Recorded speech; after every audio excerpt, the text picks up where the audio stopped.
$780,000 increase in revenue in just 1 month just by making some strategic changes to this brand's email marketing strategy. Here's what it looked like. Here's their revenue in May, in June, in July, and in August. Now, this brand was sending email campaigns. They had a few flows set up, but they were just leaving a ton of money on the table. Now, what we do for a new client completely depends on what they've done in the past. Now, for this client, for example, they were sending campaigns, but their campaign sends were to their entire list. They weren't doing any sort of segmentation, and their cadence was sporadic. They also had a bunch of people on their list that just were not very engaged, and that were costing them a ton of money on a monthly basis. Now, this first part is hella boring, but it is super important. But the second step is one of the biggest difference makers that you can make for your brand. So let's start with step 1. We started with list cleaning. Let me dive in here and I'm going to share my screen and show you exactly what we did. Okay, so like I said, the first thing we start with is list cleaning. And the first thing you want to start with list cleaning is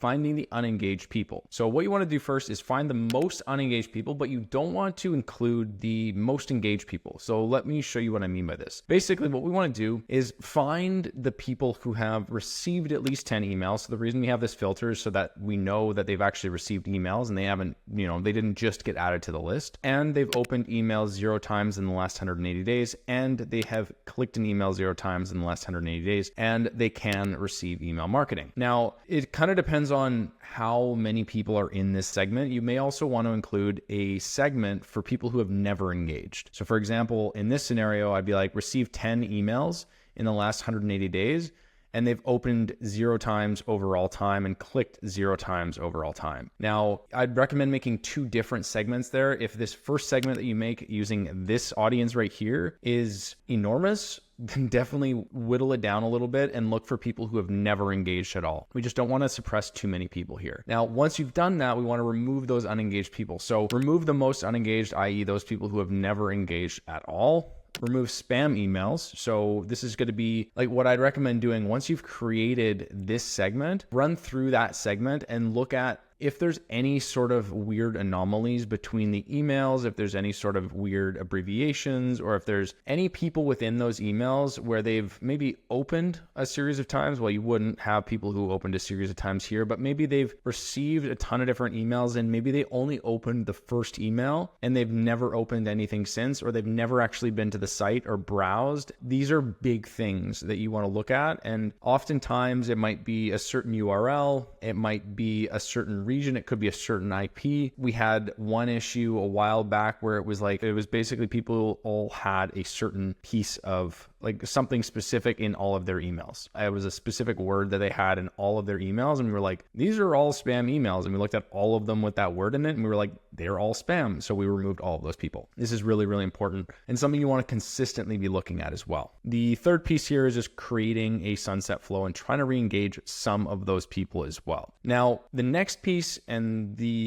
probably one of the most important things you will ever do with email marketing is segmenting your list. Now, how we segment is a method using RFV. So it's recency, frequency, and value. Recency being how recently someone did a certain action, i.e. was it a day ago or was it a year ago? Frequency being, hey, they've done this 1 or 15 times. And then value meaning, hey, they added a product that was worth $10,000 to their cart, or hey, they purchased a product that was $500. At the end of the day, we just want to figure out like, hey, is it worthwhile to segment based off of value as well? For some brands, it might not be a huge deal. Now, the thing that we look at when we're segmenting is the intent. So we look at purchase intent, we look at website engagement, and we look at email engagement. Now, purchase intent would be like, did they purchase or have they not purchased yet? Website engagement would be, hey, have they hit a certain collection page or a certain brand or a certain product page, or just even certain pages in general. And then email engagement would be like, hey, have they clicked or opened X amount of emails? Now, we usually want to layer this with this too, right? Layer this with RFV. So for example, if it's email engagement, hey, or website engagement, either one of those, hey, they visited this website or visited this landing page or visited this collection 3 times, 4 times, 5 times. We know that they're higher intent than someone who's just visited once, right? Now, this brand sells designer handbags. So what we focused on doing is building campaigns that were for the 30, 60, 90-day engaged non-purchaser segment to basically build trust, showcase your social proof or their social proof and their PR, focus on on getting micro commitments from people, i.e. trying to learn a little bit more about them as human beings and trying to gather some zero-party data, and then also highlighting some of the benefits of buying used. A lot of the products that are being sold are like very, very lightly used, or some might be a little bit more used. So highlighting some of the benefits there is really going to stick out to someone who hasn't purchased before. Whereas if someone's purchased before, we're going to push for purchases a little bit more here. We're going to highlight some new products, and we're going to highlight some products that people might have been viewing with price drops. Now, we might do the same thing with non-purchasers, but what we want to do is be more specific and more intentional about the emails that purchasers are receiving because they're already customers, right? We don't want to be bombarding them with a ton of different things that aren't really relevant. Like, we shouldn't be hitting up people and being like, hey, here's why buying used is great.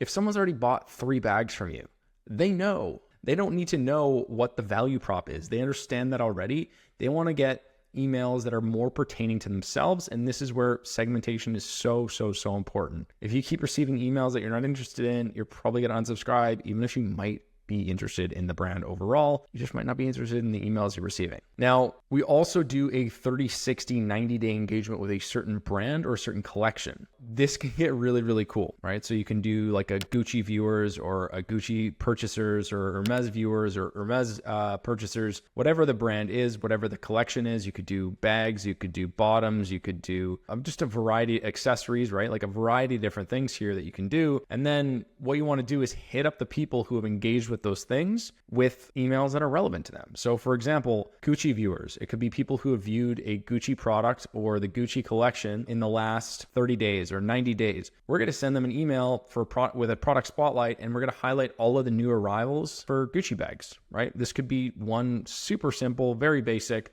type of email that will go a long way because you know the people you're hitting up with this message are hella interested in what you're sending. Very, very important. Now, once we've done that, we're looking at building out our core flows. Now, so many brands get this wrong and they're like, yeah, we got flows. We got our welcome series and like our abandoned checkout and browse abandonment and whatever. It's like, cool. But there's so many different levels to the game, right? Like, I like golfing. I'm going to go out and golf, but I'm not going to hit the PGA anytime soon, right? Now, it's the same thing with flows. With flows, what so many people do with their welcome series is here's the offer. Here's why we're great, buy our stuff, pretty much, right? However, the welcome series is a first impression. The welcome series is the biggest opportunity for you to build rapport with your potential customers and also learn a lot about them, right? Because the more you know about them, the more personalized that you can make the emails, right? So if we're asking people right away, why are you shopping with us? What are you looking for? That type of thing. Obviously, the way I just said that sounds a little ridiculous, but nonetheless, asking people these things right away, if you sell skincare, like, hey, what's the problem you're looking to solve with our product,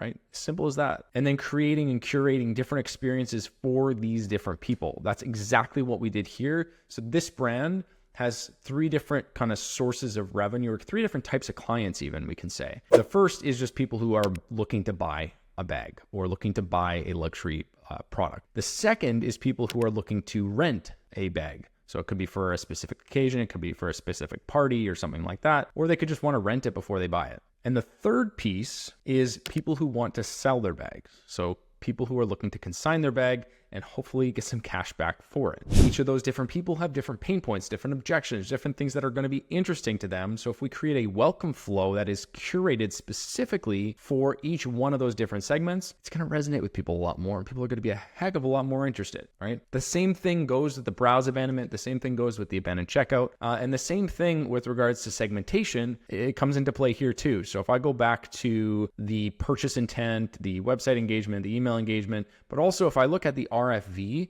like how frequently people have done this, how recently people have done this. And then for this brand specifically, looking at our abandoned checkout, we actually break things down based off of a certain price point, right? Because someone's objections, if they're looking at a $10,000 purse, might be different than if they're looking at a $1,000 item, right? Or a $500 item. There's a lot of differences there. And what we want to focus on in each one of the browse abandonment, the abandoned cart, the abandoned checkout, anything pre-purchase is hitting on pain points and hitting on objections and handling those objections. So the differences between someone who viewed a product page and someone who initiated their checkout is pretty large, right? Because if you just hit a product page, at the end of the day, you're you may or may not want that product. You may have hit that product page and been like, nah, it's not for me. But if someone's hit the point where they've added to cart, they've initiated checkout, and then for whatever reason they didn't purchase, totally different objections. Objections there are usually one of 5 things. It's usually, I got distracted, I've got a puppy, I've got a kid, I've got something that distracted me, I've got ADT, whatever it is. It's shipping cost, shipping time, product cost, and it's trust. What we want to focus on is hitting on the things that are going to not cost you margin first. So for example, with the abandoned checkout, a lot of people just come in hot and heavy and are like, oh, you forgot this, you want 10% off, we'll give you some money back, do you like the product? And that's it,